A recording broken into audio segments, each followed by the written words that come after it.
नमस्कार, पदार्थ रेसिपीज मराठीमध्ये तुम्हा सर्वांचं मनपूर्वक स्वागत। आज आपण मैदा, ओव्हन किंवा अंडा न वापरता अगदी मऊ लुसलुशीत असा केक कसा बनवायचा ते पाहूया। हा केक अगदी परफेक्ट होण्यासाठी मी या रेसिपीमध्ये भरपूर टिप्स अँड ट्रिक्स देखील सांगितलेले आहेत, तर हा व्हिडिओ तुम्ही स्किप न करता शेवटपर्यंत नक्कीच पहा। केक बनवण्यासाठी सर्वप्रथम आपल्याला मिक्सरचं भांडं घ्यायचे।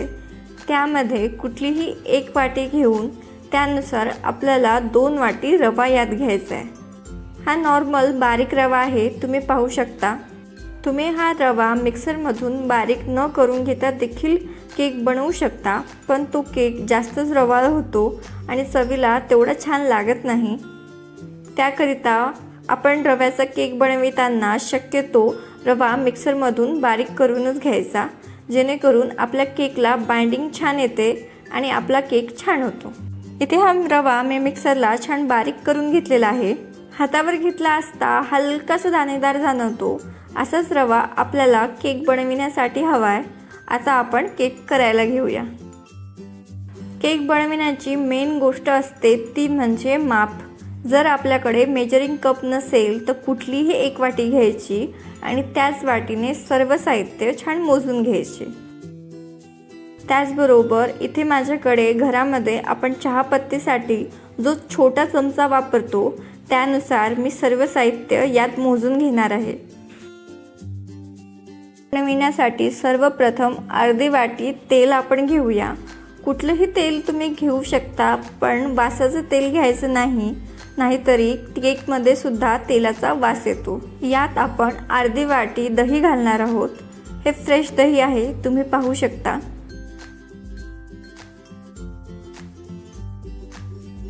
त्याच वाटीने मी 1 वाटी साखर मोजून ठेवलेली होती। गोड तुम्ही आवडीप्रमाणे कमी जास्त करू शकता, पण 2 वाटी रव्याकरिता 1 वाटी साखर अगदी व्यवस्थित प्रमाण आहे।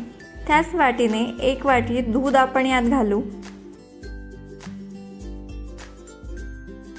गोड पदार्थ आहे म्हटल्यावर आपण यामध्ये चिमूटभर मीठ नक्कीच घालूया।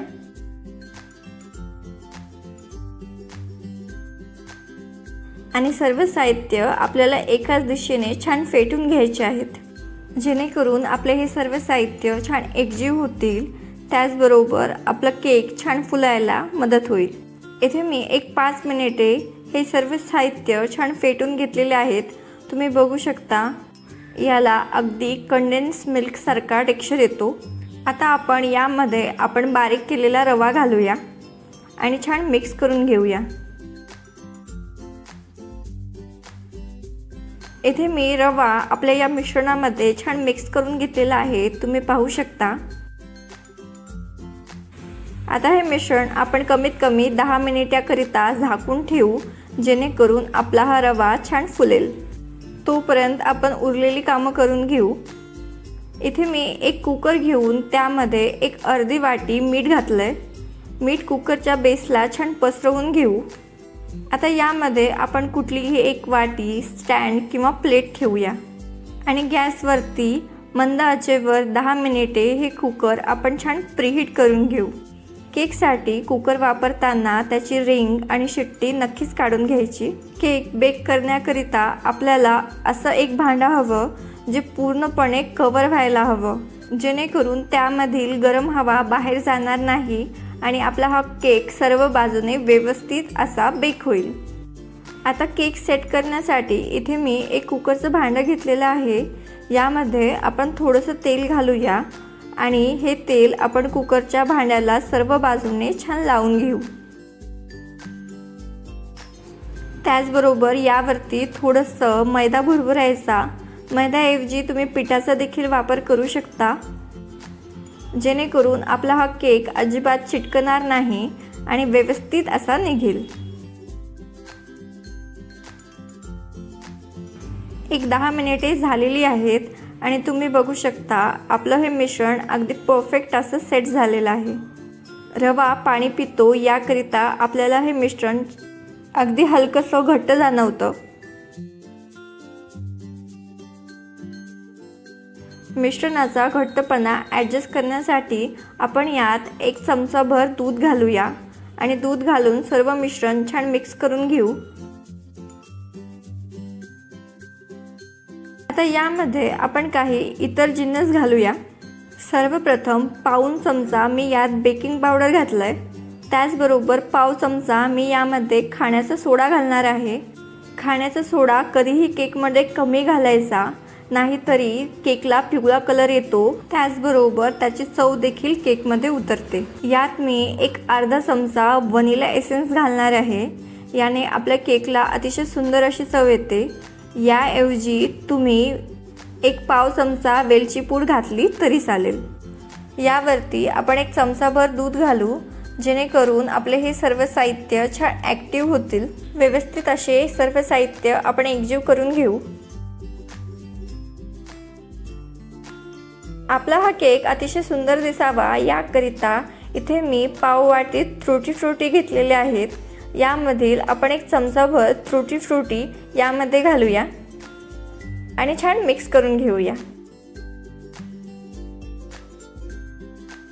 केक बनविण्यासाठी आपण जो डबा घेतला होता त्याच्या तळाशी देखील आपण काही ट्रुटी फ्रुटी घालून घेऊया।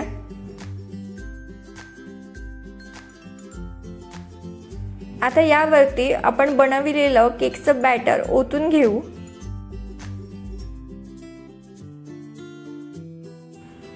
छान टॅप करून घेऊ, जेणेकरून यामध्ये एअर बबल्स राहणार नाहीत। आपला हा केक अतिशय सुंदर दिसावा याकरिता वरतून ट्रुटी फ्रुटी घालून हा केक आपण छानपैकी सजवून घेऊया। आता हा केक आपण वेळ न घालवता लागलीच आपण जो कुकर प्रीहीट करून घेतलेला होता त्यामध्ये अगदी काळजीपूर्वक ठेवून घेऊ। आपण हा केक 40 ते 45 मिनिटाकरिता मंद आचेवरती छान आपण बेक करून घेणार आहोत। हा केक बेक होण्यासाठी प्रत्येकाच्या गॅसनुसार कमी जास्त वेळ लागू शकतो। एक 45 मिनिटानंतर मी झाकण काढलंय आणि तुम्ही बघू शकता आपला हा केक किती छान फुललेला आहे। चाकूच्या साहाय्याने आपण हा केक चेक करून घेऊया। चाकूला अजिबात केक चिटकत नाही, म्हणजे आपला हा केक अगदी व्यवस्थित असा बेक झालेला आहे। 4 ते 5 तास हा केक आपण असाच पूर्णपणे थंड करून घेऊ। केक गरम गरम काढायचा नाही, नाहीतरी तो केक तुटण्याची शक्यता असते। केक पूर्णपणे थंड झाल्यावर याच्या कडा लूज करून घ्यायच्या आणि एका प्लेटवरती हा केक काढून घ्यायचा। तुम्ही बघू शकता डब्याला अजिबात हा केक चिटकत नाही आणि त्याचबरोबर या केकला अतिशय सुंदर असा कलर आलेला आहे। मैदा, अंडा किंवा ओव्हन न वापरता अतिशय सुंदर पांढरा शुभ्र सॉफ्ट अँड स्पंजी असा केक आपला बनून तयार आहे। लहान मुलांच्या खाऊसाठी हा केक अतिशय उत्तम पर्याय आहे। तर हा केक तुम्ही एकदा नक्कीच ट्राय करून बघा आणि तुमच्या प्रतिक्रिया आम्हाला नक्कीच कळवा। नेहमीप्रमाणे आजची ही रेसिपी आवडली असेल तर व्हिडिओला लाईक करा, तुमच्या फ्रेंड्स आणि फॅमिलीसोबत शेअर करा आणि अशाच नवनवीन रेसिपीसाठी पदार्थ रेसिपीज मराठीला सबस्क्राईब करायला विसरू नका। लवकरच भेटू अशाच एका नवीन रेसिपीसोबत।